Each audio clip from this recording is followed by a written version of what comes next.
Ce vendredi 28 février 2025 avait lieu la 50e cérémonie des Césars, diffusée en direct et en clair sur Canal+.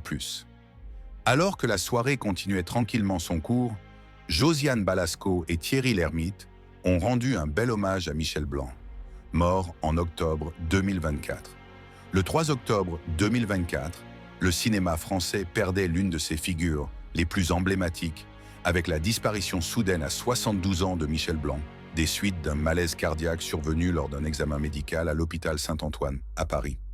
C'est donc tout naturellement que cette 50e cérémonie des Césars, présidée par Catherine Deneuve et diffusée ce vendredi 28 février 2025 en direct et en clair sur Canal+, a rendu un vibrant hommage à ce grand comédien, éternel Jean-Claude Duss dans Les Bronzés font du ski. Alors que la soirée poursuivait tranquillement son cours, l'Académie nous a offert une superbe séquence émotion avec la diffusion d'une rétrospective des plus grands rôles de Michel Blanc, brutalement disparu à 72 ans le 3 octobre 2024. Il a arrêté de travailler avec nous.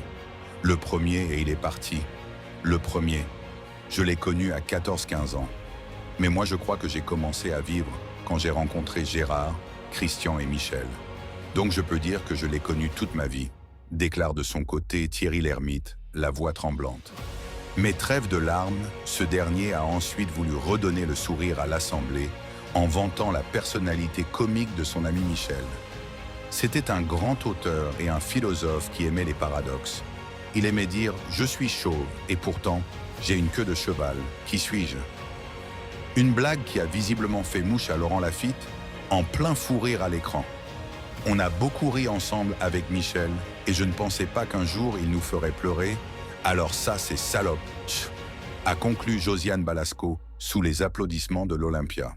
Durant sa riche carrière, Michel Blanc a d'ailleurs été nommé à plusieurs reprises pour les Césars, 8 fois pour être exact, et remporté un César du meilleur second rôle en 2012 pour sa performance dans L'exercice de l'État, un film qui raconte la vie d'un ministère dont il incarne le chef de cabinet.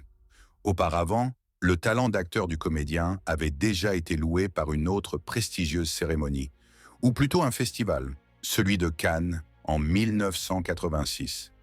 Il avait été récompensé du prix d'interprétation masculine pour son rôle dans Tenue de soirée de Bertrand Blier,